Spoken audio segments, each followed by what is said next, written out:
Hello ಗೆಳೆಯರೆ, ಹೊಸ ವಿಡಿಯೋಗೆ ಸ್ವಾಗತ. ಇವತ್ತು ನಾವು ಇತ್ತೀಚೆಗೆ ರಿಲೀಸ್ ಆದ ಮಮ್ಮೂಟಿ, ಮೋಹನ್ ಲಾಲ್, ನಯನ್ತಾರ, ಫಹದ್ ಫಾಸಿಲ್ ಅಭಿನಯದ ಮಲಯಾಳಂನ ಪೇಟ್ರಿಯಟ್ ಅನ್ನೋ ಮೂವಿನ ಎಕ್ಸ್ಪ್ಲೇನ್ ಮಾಡ್ತಾ ಇದೀವಿ.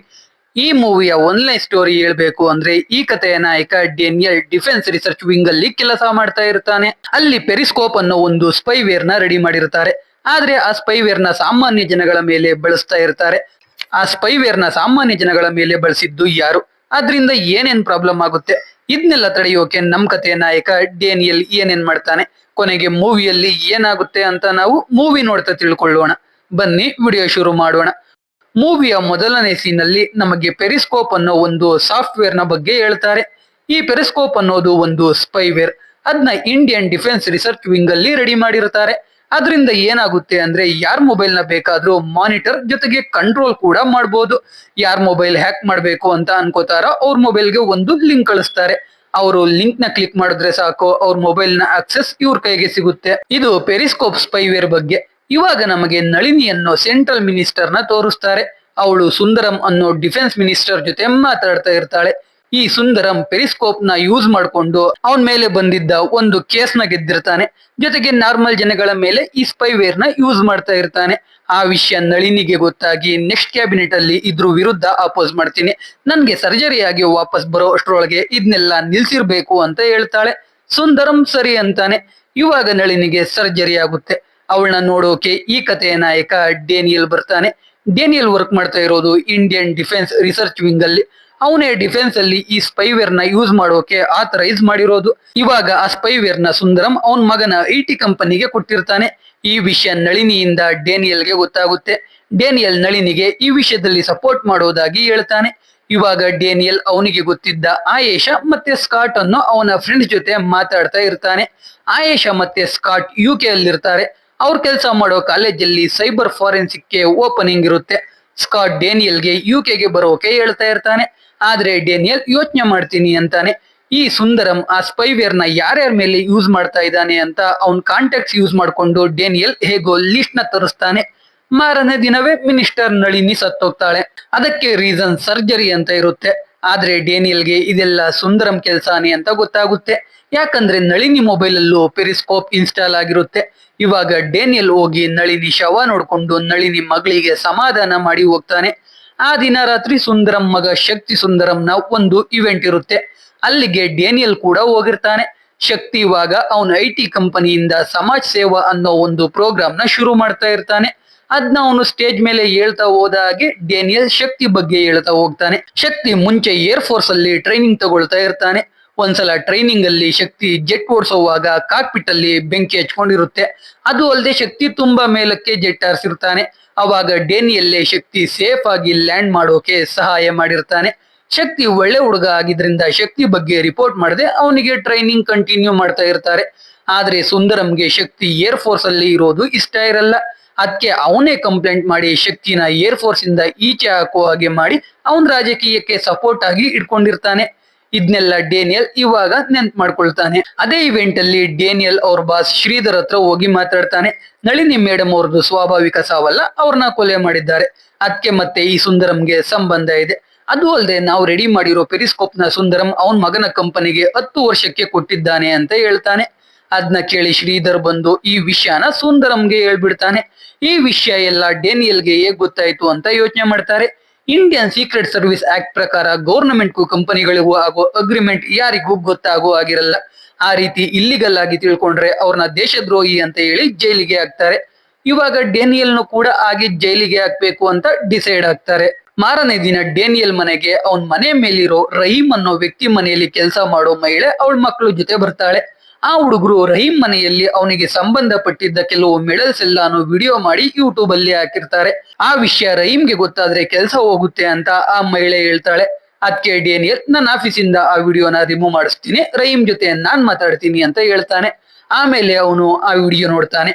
ಅದ್ರಲ್ಲಿ ಒಂದು ನಾಯಿ ಬೊಗಳ್ತಾ ಇರುತ್ತೆ. ಅದನ್ನ ನೋಡಿ ಡೇನಿಯಲ್ಗೆ ಡೌಟ್ ಬಂದು ಈಚೆ ಬಂದು ನೋಡಿದ್ರೆ ಒಂದು ಮರಕ್ಕೆ CCTV ಹಾಕಿರ್ತಾರೆ. ಅವನಿಗೆ ಎಲ್ಲ ವಿಷಯ ಗೊತ್ತಾಗುತ್ತೆ. ಅದಕ್ಕೆ ಅವನು ಮನೆ ಬಿಟ್ಟು ಹೋಗ್ತಾನೆ. ಅವನ್ನ ಪೊಲೀಸರು ಫಾಲೋ ಮಾಡ್ತಾ ಇರ್ತಾರೆ. ಮೊದಲು ಡೇನಿಯಲ್ ಅವನ್ ಫ್ರೆಂಡ್ ಆಯೇಷಾಗೆ ಕಾಲ್ ಮಾಡಿ UK ಅಲ್ಲಿ ಕೆಲಸ ಇದೆ ಅಂತ ಸ್ಕಾಟ್ ಹೇಳಿದ್ನಲ್ಲ, ಆ ಕೆಲಸಕ್ಕೆ ಬರ್ತೀನಿ ಅಂತಾನೆ. ಆಮೇಲೆ ಅವನಿಗೆ ಗೊತ್ತಿದ್ದ ಒಂದು ಅಂಗಡಿಗೆ ಹೋಗಿ ಅವನ್ ಮೊಬೈಲ್ ಅಲ್ಲಿದ್ದ ಡೇಟಾ ಎಲ್ಲಾನು ಒಂದು ಪೆನ್ ಡ್ರೈವ್ ಗೆ ಹಾಕಿಸ್ಕೊತಾನೆ. ಯಾಕಂದ್ರೆ ಡೇನಿಯಲ್ ಮೊಬೈಲ್ ನ ಕೂಡ ಹ್ಯಾಕ್ ಮಾಡಿರ್ತಾರೆ. ಆಮೇಲೆ ಡೇನಿಯಲ್ ಮೊಬೈಲ್ ಹೊಡೆದಾಕಿ ಅಲ್ಲಿಂದ ಹೋಗ್ಬೇಕು ಅನ್ಕೊಳ್ಳೋ ಅಷ್ಟರಲ್ಲಿ 3 ಜನ ಪೊಲೀಸರು ಬರ್ತಾರೆ. ಡೇನಿಯಲ್ ಎಲ್ರ ಜೊತೆ ಫೈಟ್ ಮಾಡಿ ಅವನ ಆಫೀಸ್ಗೆ ಹೋಗ್ತಾನೆ. ಅವನಿಗೆ ಬೇಕಿರೋ ಎಲ್ಲಾ ವಸ್ತುಗಳನ್ನ ತಗೊಂಡು ಪಾಸ್ಪೋರ್ಟ್ ವೀಸಾ ತಗೊಂಡು ಏರ್ಪೋರ್ಟ್ ಕಡೆ ಹೋಗ್ತಾನೆ. ಸುಂದರಂಗೆ ಡೇನಿಯಲ್ ಹತ್ರ UK ಗೆ ಹೋಗೋ ವೀಸಾ ಇದೆ ಅಂತ ಗೊತ್ತಾಗಿ ಎಲ್ಲಾ ಏರ್ಪೋರ್ಟ್ ಅಲ್ಲೂ ಚೆಕ್ ಮಾಡೋಕೆ ಹೇಳ್ತಾನೆ. ಆದ್ರೆ ಅಷ್ಟರಲ್ಲಿ ಡೇನಿಯಲ್ ಇಂಡಿಯಾ ಬಿಟ್ಟು UK ಗೆ ಹೋಗೋ ಫ್ಲೈಟ್ ಹತ್ತೇ ಬಿಡ್ತಾನೆ. ಫ್ಲೈಟ್ ಟೇಕ್ ಆಫ್ ಆಗುತ್ತೆ. ಡೇನಿಯಲ್ಗೆ ಫ್ಲೈಟ್ ಇಳಿದ ತಕ್ಷಣ ಅರೆಸ್ಟ್ ಮಾಡ್ತಾರೆ ಅನ್ಸುತ್ತೆ. ಅದಕ್ಕೆ ವಾಶ್ರೂಮ್ಗೆ ಹೋಗಿ ಒಂದು ವಿಡಿಯೋ ರೆಕಾರ್ಡ್ ಮಾಡ್ತಾನೆ. ಅದರಲ್ಲಿ ನಳಿನಿ ಮೇಡಮ್ ಸಾವಿಗೆ ಸುಂದರಮ್ಮೆ ಕಾರಣ. ಪೆರಿಸ್ಕೋಪ್ ಸ್ಪೈವೇರ್ ನ ಕಾಮನ್ ಪೀಪಲ್ ಮೇಲೆ ಯೂಸ್ ಮಾಡ್ತಾ ಇದ್ದಾರೆ. ಅವ್ರ ಟಾರ್ಗೆಟ್ ಅಲ್ಲಿ ಯಾರ್ಯಾರು ಇದ್ದಾರೆ ಅವ್ರ ನಂಬರ್ ಎಲ್ಲಾನು ಕೆಳಗಡೆ ಲಿಂಕ್ ಅಲ್ಲಿ ಕೊಟ್ಟಿರ್ತೀನಿ. ಅದ್ರಲ್ಲಿ ಎಷ್ಟೊಂದ್ ಜನ ಇವಾಗ ಬದುಕಿಲ್ಲ. ಅದ್ರಲ್ಲಿ ನಿಮ್ ನಂಬರ್ ಇದ್ರೆ ಹುಷಾರಾಗಿರಿ. ಅದ್ರಲ್ಲಿ ನಳಿನಿ ಮೇಡಮ್ ನಂಬರ್ ಕೂಡ ಇದೆ ಅಂತ ಹೇಳ್ತಾನೆ. ಏರ್ಪೋರ್ಟ್ ಅಲ್ಲಿ ಇಳಿದು ಈಚೆ ಬರ್ತಾನೆ. ಯಾರು ಅರೆಸ್ಟ್ ಮಾಡಲ್ಲ. ಆಯೇಷಾ ಬಂದು ಡೇನಿಯಲ್ ನ ಕರ್ಕೊಂಡು ಹೋಗ್ತಾಳೆ. ಮನೆಗೆ ಹೋದ ತಕ್ಷಣ ಡೇನಿಯಲ್ ವಿಮತನ್ ಅನ್ನೋ ಒಂದು ಯೂಟ್ಯೂಬ್ ಅಕೌಂಟ್ ಓಪನ್ ಮಾಡಿ ಅವ್ನ್ ರೆಕಾರ್ಡ್ ಮಾಡಿದ್ದ ವಿಡಿಯೋನ ಅಪ್ಲೋಡ್ ಮಾಡ್ತಾನೆ. ಅದನ್ನ ಇಂಡಿಯಾದಲ್ಲಿ ತುಂಬಾ ಜನ ನೋಡಿ ಸುಂದರಂನ ಮೀಡಿಯಾ ಅವರು ಕ್ವಶನ್ ಮಾಡ್ತಾರೆ. ಆದ್ರೆ ಸುಂದರಂ ಡೇನಿಯಲ್ ಒಬ್ಬ ದೇಶದ್ರೋಹಿ, ದೇಶ ಬಿಟ್ಟು ಓಡೋಗಿ ಎಲ್ಲೋ ಕೂತ್ಕೊಂಡು ಏನೇನೋ ಹೇಳ್ತಾ ಇದ್ದಾನೆ, ಅವನ್ ಮಾತೆಲ್ಲ ನಂಬೇಡಿ ಅಂತ ಮ್ಯಾನಿಪುಲೇಟ್ ಮಾಡ್ತಾನೆ. ಎಲ್ರು ಅದನ್ನೇ ನಂಬ್ಕೋತಾರೆ. ಹಾಗೆ 1 ವರ್ಷ ಕಳೆಯುತ್ತೆ. ಡೇನಿಯಲ್ UK ಅಲ್ಲೇ ಇದ್ದು ಇಂಡಿಯಾದಲ್ಲಿ ನಡೀತಾ ಇರೋ ಸ್ಕ್ಯಾಮ್ ಗಳ ಬಗ್ಗೆ ವಿಡಿಯೋ ಮಾಡಿ ಹಾಕ್ತಾ ಇರ್ತಾನೆ. ಹಾಗೆ ಒಂದಿನ ಒಂದ್ ವಿಡಿಯೋ ಅಲ್ಲಿ ಅದಿರಾ ಅನ್ನೋ ಹುಡುಗಿ ಬಗ್ಗೆ ಹೇಳ್ತಾನೆ. 11ನೇ ತರಗತಿ ಓದ್ತಿದ್ದ ಆ ಹುಡುಗಿಗೆ 10ನೇ ಕ್ಲಾಸ್ ಅಲ್ಲಿ ಒಳ್ಳೆ ಮಾರ್ಕ್ಸ್ ತಗೊಂಡಿದ್ಕೆ ಫ್ರೀ ಆಗಿ ಲ್ಯಾಪ್ಟಾಪ್ ಕೊಟ್ಟಿರ್ತಾರೆ. ಆದ್ರೆ ಆದಿರಾ ದುಡ್ಡಿಗಾಗಿ ಅವಳ ನೇಕಡ್ ಫೋಟೋಸ್ ನ ಸೆಲ್ ಮಾಡಿದ್ದಾಳೆ ಅಂತ ಅವಳ ಮೇಲೆ ಕೇಸ್ ಹಾಕಿ ಜೈಲಿಗೆ ಹಾಕಿರ್ತಾರೆ. ಆದ್ರೆ ವಿಷಯ ಅಷ್ಟೇ ಅಲ್ಲ. ಆದಿರಾ ವಿಡಿಯೋನ ಅವಳ ತಂದೆಗೆ ಕಳಿಸಿ ಬ್ಲಾಕ್ ಮೇಲ್ ಮಾಡಿರ್ತಾರೆ. ಅವಳ ತಂದೆ ದುಡ್ಡಿಗೆ ಲೋನ್ ತಗೊಂಡು ಬ್ಲಾಕ್ ಮೇಲರ್ಸ್ಗೆ ಕೊಟ್ಟಿರ್ತಾರೆ. ಕಡೆಗೆ ಸೂಸೈಡ್ ಮಾಡಿಕೊಂಡು ಸತ್ತಿರ್ತಾರೆ. ವಿಷಯ ಏನು ಅಂದ್ರೆ ಆದಿರಾಗೆ ಆ ಲ್ಯಾಪ್ಟಾಪ್ ಕೊಟ್ಟಿದ್ದು ಶಕ್ತಿಯ ಸಮಾಜ ಸೇವೆ ಪ್ರೋಗ್ರಾಮ್ ಇಂದ. ಆದಿರಾ ತಂದೆ ಲೋನ್ ತಗೊಂಡಿದ್ದು ಕೂಡ ಶಕ್ತಿಯ ಆಪ್ ಇಂದಾನೆ. ಅಂದ್ರೆ ಇದಕ್ಕೆಲ್ಲ ಒಂದ್ ರೀತಿ ಶಕ್ತಿ ಮತ್ತೆ ಅವನ್ ಪ್ರೋಗ್ರಾಮೇ ಕಾರಣ ಅಂತ ಡೇನಿಯಲ್ ಅವನ್ ವಿಡಿಯೋ ಅಲ್ಲಿ ಹೇಳ್ತಾನೆ. ಈ ಕಥೆನ ನೆನಪಲ್ಲಿ ಇಟ್ಕೊಳ್ಳಿ. ಇದೇ ಈ ಮೂವಿಯ ಇಂಪಾರ್ಟೆಂಟ್ ಕತೆ. ನೆಕ್ಸ್ಟ್ ಡೇ ಡೇನಿಯಲ್ ಮನೆಯಲ್ಲಿ ಅವ್ನ ಸ್ಟೂಡೆಂಟ್ಸ್ ಎಲ್ಲರೂ ಪಾರ್ಟಿ ಮಾಡ್ತಾ ಇರ್ತಾರೆ. ಯಾಕಂದ್ರೆ ಅವತ್ತೇ ಡೇನಿಯಲ್ ನ ವಿಮದನ್ ಚಾನೆಲ್ 1 ಮಿಲಿಯನ್ ಸಬ್ಸ್ಕ್ರೈಬರ್ಸ್ ನ ಕಂಪ್ಲೀಟ್ ಮಾಡುತ್ತೆ. ಅವಾಗ ಡೇನಿಯಲ್ಗೆ ಒಂದು ಮೆಸೇಜ್ ಬರುತ್ತೆ. ಯಾರೋ ಒಬ್ಬ ಡೇನಿಯಲ್ಗೆ ಬೈದು ವಿಡಿಯೋ ಮಾಡಿ ಕಳಿಸಿರ್ತಾನೆ. ಅದನ್ನ ನೋಡಿ ಡೇನಿಯಲ್ ಸೈಲೆಂಟ್ ಆಗಿ ಅವ್ನ ರೂಮ್ಗೆ ಹೋಗಿ ಆ ವ್ಯಕ್ತಿಯ ಡೀಟೇಲ್ಸ್ ಎಲ್ಲ ತಗೊಂಡು ಆ ವ್ಯಕ್ತಿಗೆ ಕಾಲ್ ಮಾಡಿ ಎಲ್ಲ ವಿಡಿಯೋಸ್ ಡಿಲೀಟ್ ಮಾಡ್ಲಿಲ್ಲ ಅಂದ್ರೆ ನಿನ್ ಮಗಳನ್ನ ಸಾಯಿಸ್ಬಿಡ್ತೀನಿ ಅಂತ ಸುಮ್ನೆ ಎದುರಿಸ್ತಾನೆ. ಹೀಗಿದ್ದಾಗ ಡೇನಿಯಲ್ಗೆ ಮೈಕ್ ಅನ್ನೋ ವ್ಯಕ್ತಿ ಕಡೆಯಿಂದ ಒಂದು ಮೊಬೈಲ್ ಪಾರ್ಸಲ್ ಬರುತ್ತೆ. ಆ ಮೊಬೈಲ್ ಜ್ಯೋತಿ ಅನ್ನೋ ಹುಡುಗಿಗೆ ಸೇರಿದ್ದು. ಅದನ್ನ ಡೇನಿಯಲ್ ಓಪನ್ ಮಾಡಿ ಅದ್ರಲ್ಲಿರೋ ಫೋಟೋಸ್ ಮತ್ತೆ ಮೆಸೇಜಸ್ ಎಲ್ಲಾನು ನೋಡ್ತಾ ಹೋಗ್ತಾನೆ. ಜ್ಯೋತಿ ಮತ್ತೆ ಮೈಕ್ ಇಬ್ರು ಶಕ್ತಿಯ ಕಂಪನಿಯಲ್ಲೇ ಕೆಲಸ ಮಾಡ್ತಾ ಇರ್ತಾರೆ. ಇಬ್ರು ರಿಲೇಶನ್ಶಿಪ್ ಅಲ್ಲಿ ಕೂಡ ಇರ್ತಾರೆ. ಮೈಕ್ ಶಕ್ತಿ ಜೊತೆ ಕ್ಲೋಸ್ ಆಗಿ ಕೆಲಸ ಮಾಡ್ತಾ ಇರ್ತಾನೆ. ಜ್ಯೋತಿನೇ ಸಮಾಜ ಸೇವಾ ಪ್ರೋಗ್ರಾಮ್ ಕೆಳಗೆ ಯಾರ್ಯಾರಿಗೆ ಲ್ಯಾಪ್ಟಾಪ್ ಕೊಡ್ಬೇಕು ಅಂತ ಲಿಸ್ಟ್ ಮಾಡಿರೋದು. ಸೊ ಆದಿರಾ ತಾಯಿ ಜ್ಯೋತಿನ ಹುಡಿಕೊಂಡ್ ಬರ್ತಾರೆ. ಬಂದು ಆದಿರಾನ ಅರೆಸ್ಟ್ ಮಾಡಿದ್ದಾರೆ. ಆ ಲ್ಯಾಪ್ಟಾಪ್ ನ ಕೂಡ ಇಸ್ಕೊಂಡಿದ್ದಾರೆ. ಅದರಲ್ಲಿ ಆದಿರಾ ಏನೋ ಮಾಡಿದ್ದಾಳೆ ಅಂತ ಹೇಳ್ತಿದ್ದಾರೆ. ನೀವೇ ಸಹಾಯ ಮಾಡ್ಬೇಕು ಅಂತ ಜ್ಯೋತಿನ ಕೇಳ್ತಾರೆ. ಅದಕ್ಕೆ ಜ್ಯೋತಿ ನಾನು ಲ್ಯಾಪ್ಟಾಪ್ ನೋಡಿದ್ರೆ ಏನಾದ್ರೂ ಗೊತ್ತಾಗುತ್ತೆ ಅಂತ ಹೇಳ್ತಾಳೆ. ಆದಿರಾ ರೀತಿನೇ ಇನ್ನು ಇಬ್ರು ಹತ್ರ ಲ್ಯಾಪ್ಟಾಪ್ ಇದೆ, ಅದನ್ನ ಬಂದು ಚೆಕ್ ಮಾಡಿ ಅಂತ ಆದಿರಾ ತಾಯಿ ಹೇಳ್ತಾರೆ. ಮಾರನೇ ದಿನ ಜ್ಯೋತಿ ಆದಿರಾ ಮನೆಗೆ ಹೋಗ್ತಾಳೆ. ನೋಡೋಕೆ ತುಂಬಾ ಚಿಕ್ಕ ಮನೆ. ಅಲ್ಲಿಂದ ಇನ್ನೊಂದು ಹುಡುಗನ ಮನೆಗೆ ಹೋಗಿ ಅವನ್ ಲ್ಯಾಪ್ಟಾಪ್ ನ ಚೆಕ್ ಮಾಡ್ತಾಳೆ. ಅದ್ರಲ್ಲಿ ಜ್ಯೋತಿಗೆ ಅವಳಿಗೆ ಗೊತ್ತಿಲ್ಲದ ಒಂದು ಪ್ರೋಗ್ರಾಮ್ ರನ್ ಆಗ್ತಾ ಇರೋದು ಗೊತ್ತಾಗಿ ಅದನ್ನ ಫೋಟೋ ತಗೊಂಡ್ ಬರ್ತಾಳೆ. ಮೈಕ್ ಹತ್ರ ಅದ್ರ ಬಗ್ಗೆ ಕೇಳ್ತಾಳೆ. ಆದ್ರೆ ಮೈಕ್ ಏನು ಹೇಳ್ತಾ ಇರಲ್ಲ. ಕಡೆಗೆ ಮೈಕ್ ಅದ್ರಲ್ಲಿ ಒಂದು ಸೀಕ್ರೆಟ್ ಪ್ರೋಗ್ರಾಮ್ ಇದೆ ಅಂತ ಹೇಳ್ತಾನೆ. ಅದಕ್ಕೆ ಜ್ಯೋತಿ ಆ ಪ್ರೋಗ್ರಾಮ್ ಬಗ್ಗೆ ತಿಳ್ಕೊಳ್ಳೋಕೆ ಯಾರು ಇಲ್ಲೇ ಇರೋ ಟೈಮಲ್ಲಿ ಆಫೀಸಲ್ಲಿ ಮೈಕ್ ಸಿಸ್ಟಮ್ ನ ಆಕ್ಸೆಸ್ ಮಾಡ್ತಾಳೆ. ಅದು ಶಕ್ತಿಗೆ ಗೊತ್ತಾಗುತ್ತೆ. ಶಕ್ತಿ ಮೈಕ್ಗೆ ಜ್ಯೋತಿ ಮತ್ತೆ ಏನಾದ್ರೂ ಆ ಪ್ರೋಗ್ರಾಮ್ ಹಿಂದೆ ಹೋದ್ರೆ ಫೈರ್ ಮಾಡ್ತೀವಿ ಅಂತ ವಾರ್ನ್ ಮಾಡ್ತಾನೆ. ಆದ್ರೂ ಜ್ಯೋತಿ ಆ ವಿಷಯದ ಹಿಂದೆನೆ ಇರ್ತಾಳೆ. ಅದಕ್ಕೆ ಶಕ್ತಿ ಜ್ಯೋತಿ ಫೋನ್ ನ ಹ್ಯಾಕ್ ಮಾಡ್ತಾನೆ. ಅದು ಮೈಕ್ಗೆ ಈಸಿಯಾಗಿ ಗೊತ್ತಾಗುತ್ತೆ. ಕಡೆಗೆ ಮೈಕ್ ಮತ್ತೆ ಜ್ಯೋತಿ ಜಗಳ ಆಡ್ತಾರೆ. ಜ್ಯೋತಿ ಅವಳ ಫ್ರೆಂಡ್ ಮನೆಗೆ ಹೋಗ್ತಾಳೆ. ಇಷ್ಟು ಮಾತ್ರ ಆ ಮೊಬೈಲ್ ಇಂದ ಡೇನಿಯಲ್ಗೆ ಗೊತ್ತಾಗುತ್ತೆ. ಅದಕ್ಕೆ ಡೇನಿಯಲ್ ಮೈಕ್ಗೆ ಕಾಲ್ ಮಾಡಿ ಜ್ಯೋತಿಗೆ ಏನಾಯ್ತು ಅಂತ ಕೇಳಿದಾಗ ಗೊತ್ತಾಗುತ್ತೆ ಜ್ಯೋತಿ ವಾಶ್ರೂಮ್ ಅಲ್ಲಿ ಕಾಲ್ ಜಾರಿ ಬಿದ್ದು ಸತ್ತೋದ್ಲು ಅಂತ. ಆ ಫೋಟೋಸ್ ನ ಡೇನಿಯಲ್ ನೋಡ್ತಾನೆ. ಅವಾಗ ಜ್ಯೋತಿಯ ತುಟಿ ಒಂದು ಸೈಡ್ಗೆ ಹೋಗಿರುತ್ತೆ. ನಳಿನಿ ಮೇಡಮ್ ಕೂಡ ಹಾಗೇನೆ ಸತ್ತಿರ್ತಾರೆ. ಇದರಿಂದ ಡೇನಿಯಲ್ಗೆ ಜ್ಯೋತಿನ ಕೂಡ ಈ ಶಕ್ತಿ ಮತ್ತೆ ಸುಂದರಂ ಕಡೆಯವರೇ ಕೊಲೆ ಮಾಡಿರೋದು ಅಂತ ಗೊತ್ತಾಗುತ್ತೆ. ಈ ಶಕ್ತಿ ಫರಾಹ ಅಲ್ಲಿ ಯೂಟ್ಯೂಬರ್ಸ್ ಒಂದು ಇವೆಂಟ್ ಮಾಡಿಸ್ತಾ ಇರ್ತಾನೆ.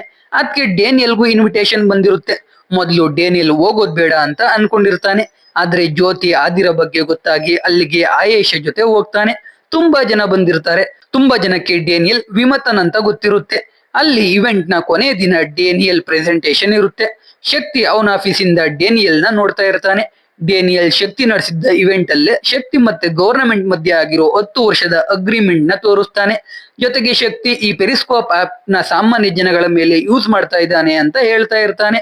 ಅದನ್ನ ನೋಡಿ ಶಕ್ತಿ ಡೇನಿಯಲ್ ಪ್ರೆಸೆಂಟೇಶನ್ ನ ಅರ್ಧಕ್ಕೆ ನಿಲ್ಲಿಸಿ ಅವನ್ನ ಅಲ್ಲಿಂದ ಕಳ್ಸೋಕೆ ಹೇಳ್ತಾನೆ. ಅದೇ ರೀತಿ ಆಗುತ್ತೆ. ಡೇನಿಯಲ್ ಅವನ್ ಅನ್ಕೊಂಡಿದ್ ಪೂರ್ತಿ ವಿಷಯ ಹೇಳೋಕೆ ಆಗಲ್ಲ. ಮಾರನೇ ದಿನ ಆಯೇಷ ಮತ್ತೆ ಡೇನಿಯಲ್ ಫರಾ ಏರ್ಪೋರ್ಟ್ ಅಲ್ಲಿ ಇದ್ದಾಗ ಅಲ್ಲೇ ಇದ್ದ ಪ್ರಾಂಕ್ ಮಾಡೋ ವಿಕ್ಕಿ ಅನ್ನೋ ಯೂಟ್ಯೂಬರ್ ಇಬ್ರು ಹುಡುಗಿಯರ ಕೈಗೆ ಲೋಷನ್ ಹಾಕಿ ಅದನ್ನ ಡೇನಿಯಲ್ಗೆ ಹಚ್ಚೋಕೆ ಹೇಳ್ತಾರೆ. ಆ ಹುಡುಗಿಯರು ಅದೇ ರೀತಿ ಮಾಡ್ತಾರೆ. ಆಮೇಲೆ ವಿಕ್ಕಿ ಡೇನಿಯಲ್ಗೆ ಸಾರಿ ಹೇಳಿ ಪ್ರಾಂಕ್ ಅಷ್ಟೇ ಅಂತ ಹೇಳಿ ಹೋಗ್ಬಿಡ್ತಾನೆ. ಆದ್ರೆ ಅದಾಗಿ 5 ನಿಮಿಷಕ್ಕೆ ಡೇನಿಯಲ್ ವೀಕ್ ಆಗ್ತಾ ಹೋಗ್ತಾನೆ. ಅದಕ್ಕೆ ಡೇನಿಯಲ್ ವಾಶ್ರೂಮ್ಗೆ ಹೋಗ್ತಾನೆ.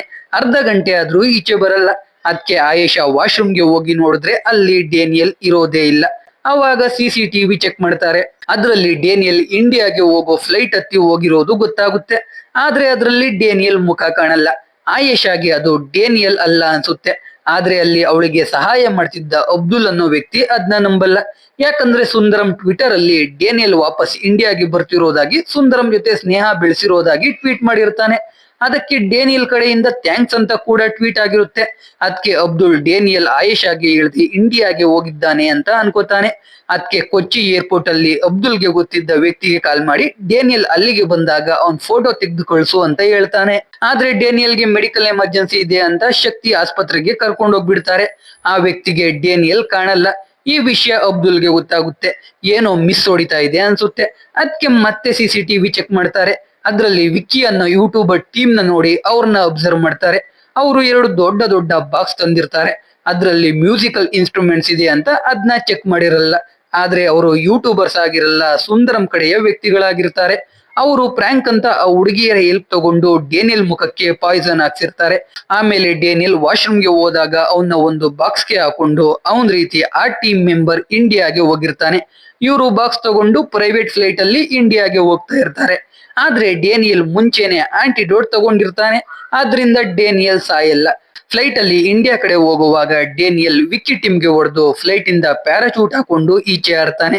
ಅದೇ ಟೈಮ್ಗೆ ಡೇನಿಯಲ್ ಟ್ವಿಟರ್ ಇಂದ ಇಂಡಿಯಾಗೆ ವಾಪಸ್ ಬರ್ತಾ ಇದೀನಿ ಅಂತ ಟ್ವೀಟ್ ಬರುತ್ತೆ. ಕೊಚ್ಚಿಯಲ್ಲಿ ಸುಂದರಂ ಡೇನಿಯಲ್ ಆಸ್ಪತ್ರೆಯಲ್ಲಿ ಇರೋ ತರ ಮ್ಯಾನೇಜ್ ಮಾಡ್ತಾ ಇರ್ತಾನೆ. ಅಲ್ಲಿಗೆ ಆಯೇಷ ಬಂದು ಡೇನಿಯಲ್ ನ ನೋಡ್ಬೇಕು ಅಂತ ಹೇಳ್ತಾಳೆ. ಆದ್ರೆ ಸುಂದರಂ ಬಿಡಲ್ಲ.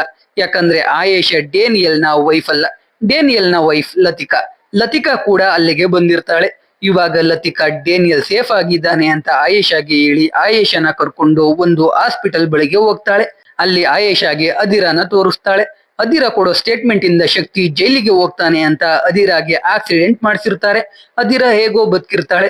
ಇವಾಗ ಅದಿರಾನ ಸೇಫ್ ಆಗಿ ಕೋರ್ಟ್ಗೆ ಕರ್ಕೊಂಡು ಹೋಗೋದು ಡೇನಿಯಲ್ಗೆ ಮುಖ್ಯ ಆಗಿರುತ್ತೆ. ಅದಕ್ಕೆ ಡೇನಿಯಲ್ ಇಂಡಿಯಾಗೆ ವಾಪಸ್ ಬಂದಿರೋದು ಅಂತ ಲತಿಕಾ ಹೇಳ್ತಾಳೆ. ಈ ಕಡೆ ಶಕ್ತಿಗೆ ತಲೆ ಕೆಟ್ಟೋಗುತ್ತೆ. ಹೇಗಾದ್ರೂ ಮಾಡಿ ಡೇನಿಯಲ್ ನ ಹುಡುಕ್ಬೇಕು ಅಂತ ಡಿಸೈಡ್ ಆಗ್ತಾನೆ. ಅದಕ್ಕೆ ಮೊದಲು ಅವನಿಗೆ ಅಗ್ರಿಮೆಂಟ್ ಹೇಗ್ ಸಿಕ್ತು ಅಂತ ಚೆಕ್ ಮಾಡಿದಾಗ ಅದನ್ನ ಮೈಕ್ ಫರಾಹಾಗೆ ಹೋಗಿ ಡೇನಿಯಲ್ಗೆ ಕೊಟ್ಟಿದ್ದಾನೆ ಅಂತ ಗೊತ್ತಾಗುತ್ತೆ. ಅದಕ್ಕೆ ಮೈಕ್ ಎಲ್ಲಿದ್ದಾನೆ ಅಂತ ಹುಡುಕೋಕೆ ಶುರು ಮಾಡ್ತಾರೆ. ಮೈಕ್ ಇವಾಗ ಬೆಂಗಳೂರಲ್ಲಿ ಅವನ ಹೆಂಡತಿ ಮನೆಯಲ್ಲಿ ಇರ್ತಾನೆ. ಹಾಗೆ ಡೇನಿಯಲ್ ಬಗ್ಗೆ ನೋಡಿದಾಗ ಡೇನಿಯಲ್ ಫ್ಲೈಟ್ ಇಂದ ಹಾರಿ ಮಂಗಳೂರ್ ಹತ್ರ ಬಿದ್ದಿರ್ತಾನೆ. ಬಿದ್ದಿದ್ರು ಬದುಕಿರಲ್ಲ ಅಂತ ಅನ್ಕೋತಾರೆ. ಆದ್ರೆ ಡೇನಿಯಲ್ ಸಮುದ್ರಕ್ಕೆ ಬಿದ್ದಿರ್ತಾನೆ. ಅಲ್ಲಿ ಅವನ್ನ ಒಬ್ಬ ಮೀನುಗಾರ ಕಾಪಾಡಿರ್ತಾನೆ. ಆದ್ರೆ ಮಂಗಳೂರಲ್ಲಿ ಬಿದ್ದವನು ಡೆಲ್ಲಿಯಿಂದ ಟ್ವೀಟ್ ಹೇಗ್ ಮಾಡ್ದ ಅಂತ ಡೌಟ್ ಬರುತ್ತೆ. ಅವಾಗ ಡೆಲ್ಲಿಯಲ್ಲಿರೋ ಅವನ್ ಫ್ಲಾಟ್ ನ ಯಾರು ನೋಡ್ಕೊಳ್ತಾ ಇದ್ದಾರೆ ಅಂತ ಚೆಕ್ ಮಾಡ್ತಾರೆ. ಅವಾಗ ಅದನ್ನ ಕರ್ನಲ್ ರಹೀಂ ನಾಯ್ಕ್ ನೋಡ್ಕೊಳ್ತಾ ಇದ್ದಾನೆ ಅಂತ ಗೊತ್ತಾಗುತ್ತೆ. ಈ ರಹೀಂ ಮತ್ತೆ ಡೇನಿಯಲ್ ಫ್ರೆಂಡ್ಸ್. ರಹೀಂ ಇವಾಗ ಬೆಡ್ ರಿಡನ್ ಆಗಿರ್ತಾನೆ. ಆದ್ರೆ ಶಕ್ತಿಗೆ ರಹೀಂ ಬಗ್ಗೆ ಗೊತ್ತಿರುತ್ತೆ. ರಹೀಂ ಮುಂಚೆ ಮಿಲಿಟರಿಯಲ್ಲಿದ್ದಾಗ ರಹೀಂ ಮತ್ತೆ ಡೇನಿಯಲ್ ಯಾವುದೇ ಕಮ್ಯುನಿಕೇಶನ್ ಇಲ್ಲದೆ ಕಮ್ಯುನಿಕೇಟ್ ಮಾಡ್ತಾ ಇರ್ತಾರೆ. ಅದು ಲೈಟ್ಸ್ ಯೂಸ್ ಮಾಡ್ಕೊಂಡು. ಇವಾಗ್ಲೂ ಡೇನಿಯಲ್ ರಹೀಂನ ಅದೇ ರೀತಿ ಕಾಂಟ್ಯಾಕ್ಟ್ ಮಾಡಿ ಮೆಸೇಜ್ ಕೊಟ್ಟಿರ್ತಾನೆ. ಹಾಗೆ ನಮಗೆ 1 ವರ್ಷದಿಂದ ಡೇನಿಯಲ್ ಹೇಗೆ ಸುಂದರಂ ಇಂದ ಎಸ್ಕೇಪ್ ಆದ ಅಂತ ತೋರಿಸ್ತಾರೆ. ರಹೀಂ ಮತ್ತೆ ಡೇನಿಯಲ್ ಮನೆಗೆ ಒಂದು ಸೀಕ್ರೆಟ್ ಸ್ಟೇರ್ಸ್ ಇರುತ್ತೆ. ಅದು ಕೂಡ ಫ್ಲೋರ್ ಅಲ್ಲೇ. ಅದ್ರಿಂದ ಡೇನಿಯಲ್ ಅವನ್ ಮನೆಯಿಂದ ರಹೀಂ ಮನೆಗೆ ಹೋಗಿ ಅಲ್ಲಿಂದ ಎಸ್ಕೇಪ್ ಆಗಿರ್ತಾನೆ. ಡೇನಿಯಲ್ ನ ಹಿಡಿಯೋಕೆ ಪೊಲೀಸರು ಬಂದಾಗ ಡೇನಿಯಲ್ ಮನೆಯಲ್ಲಿ ರಹೀಂ ಇರ್ತಾನೆ. ರಹೀಂ ಎಲ್ರೂ ಹೊಡೆದಾಕಿರ್ತಾನೆ. ಹಾಗೆ ಕತೆ ಪ್ರೆಸೆಂಟ್ಗೆ ಬರುತ್ತೆ. ಮೈಕ್ಗೆ ಅವನ್ ಫೋನ್ ನ ಹ್ಯಾಕ್ ಮಾಡಿದ್ದಾರೆ ಅಂತ ಗೊತ್ತಾಗುತ್ತೆ. ಬ್ಯಾಂಗ್ಳೂರಲ್ಲೇ ಇದ್ರೆ ಅವನ ಹೆಂಡತಿ ಮಕ್ಕಳಿಗೆ ಪ್ರಾಬ್ಲಮ್ ಆಗುತ್ತೆ ಅಂತ ಮನೆ ಬಿಟ್ಟು ಒಂದು ಕಾರ್ನ ರೆಂಟ್ಗೆ ತಗೋತಾನೆ. ಆದ್ರೆ ಅಲ್ಲಿ ಆಧಾರ್ ಕಾರ್ಡ್ ನ ಸ್ಕ್ಯಾನ್ ಮಾಡ್ತಾರೆ. ಅದರಿಂದ ಶಕ್ತಿಗೆ ಕಾರ್ನ ರೆಂಟ್ಗೆ ತಗೊಂಡಿರೋ ವಿಷಯ ಗೊತ್ತಾಗುತ್ತೆ. ಆಮೇಲೆ ಮಂಗಳೂರು ಟ್ರೈನ್ ಸ್ಟೇಷನ್ಗೆ ಹೋಗಿ ರಹೀಮ್ನ ಪಿಕ್ ಮಾಡ್ಕೊಂಡು ಇಬ್ರು ಹೋಗಿ ಡೇನಿಯಲ್ ನ ಭೇಟಿ ಆಗ್ತಾರೆ. ಡೇನಿಯಲ್ ಪಾಯ್ಸನ್ ಆಗಿರ್ತಾನಲ್ಲ, ಅದಕ್ಕೆ ಬ್ಲಡ್ ಟ್ರಾನ್ಸ್ಫ್ಯೂಷನ್ ಮಾಡ್ಬೇಕಿರುತ್ತೆ. ಅದಕ್ಕೆ ಅವನ ಅಲ್ಲಿಂದ ಕರ್ಕೊಂಡು ರಹೀಮ್ ಅವನ ಫ್ರೆಂಡ್ ಹಾಸ್ಪಿಟಲ್ಗೆ ಹೋಗ್ತಾ ಇರ್ತಾನೆ. ಆದ್ರೆ ರೆಂಟ್ ಕಾರ್ನ ಟ್ರ್ಯಾಕ್ ಮಾಡ್ಕೊಂಡು ಶಕ್ತಿ ಕಡೆಯಿಂದ ವಿಕ್ಕಿ ಟೀಮ್ ಬರುತ್ತೆ. ರಹೀಮ್ ಮೊದಲು ಟ್ರ್ಯಾಕರ್ ನ ಕಿತ್ತು ಬಿಸಾಕ್ತಾನೆ. ಆಗೋ ಈಗೋ ಮಾಡಿ ಅವರಿಂದ ಎಸ್ಕೇಪ್ ಆಗಿ ಆಸ್ಪತ್ರೆಗೆ ಸೇರ್ತಾರೆ. ಅಲ್ಲಿ ಬ್ಲಡ್ ಟ್ರಾನ್ಸ್ಫ್ಯೂಷನ್ ಮಾಡೋಕೆ 4 ಗಂಟೆ ಇರುತ್ತೆ. ಡೇನಿಯಲ್ ರಹೀಮ್ಗೆ ಆದಿರಾನ ಸೇಫ್ ಮಾಡೋಕೆ ಹೇಳ್ತಾನೆ. ರಹೀಮ್ ಆಸ್ಪತ್ರೆಗೆ ಹೋಗ್ತಾನೆ. ಈ ಕಡೆ ಆ 4 ಗಂಟೆಯಲ್ಲಿ ಡೇನಿಯಲ್ ಇನ್ನೊಂದು ವಿಡಿಯೋ ಮಾಡ್ತಾನೆ. ಅದರಲ್ಲಿ ಮೈಕ್ ಇಂದ ಡೈರೆಕ್ಟ್ ಸುಂದರಂ ಫೋನ್ಗೆ ಪೆರಿಸ್ಕೋಪ್ ಸ್ಪೈವೇರ್ ನ ಕಳಿಸಿ ಅವನ್ ಫೋನ್ ನೇ ಹ್ಯಾಕ್ ಮಾಡಿ ಎಲ್ಲ ವಿಡಿಯೋ ಮಾಡ್ತಾರೆ. ಅದರಿಂದ ನಳಿನಿ ಸಾಯೋಕೆ ಸುಂದರಮ್ಮೆ ಕಾರಣ, ಜೊತೆಗೆ ಅವನ್ ಮಾಡಿರೋ ಸ್ಕ್ಯಾಮ್ ಗಳ ಬಗ್ಗೆ ಎಲ್ಲ ಡೀಟೇಲ್ ಸಿಗುತ್ತೆ. ಅದನ್ನ ಡೇನಿಯಲ್ ಅಪ್ಲೋಡ್ ಮಾಡ್ತಾನೆ. ಮೀಡಿಯಾ ಜನಗಳು ಎಲ್ಲ ಏರ್ಪೋರ್ಟ್ ಹತ್ರ ಬರ್ತಾರೆ. ಆದ್ರೂ ಸುಂದರಂ ಬ್ಯಾಕ್ ಡೋರ್ ಇಂದ ಈಚೆ ಹೋಗೋ ಬದಲು ಮೇನ್ ಗೇಟ್ ಕಡೆ ಬರ್ತಾನೆ. ಎಲ್ಲ ಮಸಿ ಬಳಿತಾರೆ. ಅಲ್ಲಿಂದ ಸುಂದರಂ ಮನೆಗೆ ಹೋಗ್ತಾನೆ. ಇದ್ರಿಂದ ಸುಂದರಂ ರಿಸೈನ್ ಮಾಡೋ ಪರಿಸ್ಥಿತಿ ಬರುತ್ತೆ. ಈ ಕಡೆ ಆಸ್ಪತ್ರೆಯಲ್ಲಿ ಆದಿರಾನ ಕೊಲ್ಲೋಕೆ ಶಕ್ತಿ ಕಡೆಯವರು ಬಂದಿರ್ತಾರೆ. ಆದಿರಾನ ಹೇಗೋ ಲತಿಕಾ ಮತ್ತೆ ಆಯೇಷಾ ಸೇಫ್ ಆಗಿ ಕರ್ಕೊಂಡು ಹೋಗ್ತಾರೆ. ಆದ್ರೆ ಲಿಫ್ಟ್ ಅಲ್ಲಿ ರಹೀಮ್ ಫೈಟ್ ಮಾಡ್ತಾ ಸತ್ತೋಗ್ತಾನೆ. ಅಷ್ಟರಲ್ಲಿ ಡೇನಿಯಲ್ ಹುಷಾರಾಗ್ತಾನೆ. ಆಸ್ಪತ್ರೆಗೆ ಬಂದು CCTV ಚೆಕ್ ಮಾಡ್ತಾನೆ. ಅದ್ರಲ್ಲಿ ರಹೀಮ್ ಸಾಯೋವಾಗ ಅವನ್ ಕಣ್ಮಿಟ್ಕಿಸೋದು ನೋಡ್ತಾನೆ. ಅದು ಕೂಡ ಒಂದು ಕೋಡ್ ಆಗಿರುತ್ತೆ, ಒಲಿವಿಯಾ 12C ಅಂತ. ಒಲಿವಿಯಾ 12C ಜ್ಯೋತಿ ಇದ್ದ ಫ್ಲಾಟ್ ಆಗಿರುತ್ತೆ. ಅಲ್ಲಿಗೆ ಮೈಕ್ ಮತ್ತೆ ಡೇನಿಯಲ್ ಹೋಗ್ತಾರೆ. ಅಲ್ಲೇ ಲತಿಕಾ, ಆಯೇಷಾ ಮತ್ತೆ ಆದಿರಾ ಇರ್ತಾರೆ.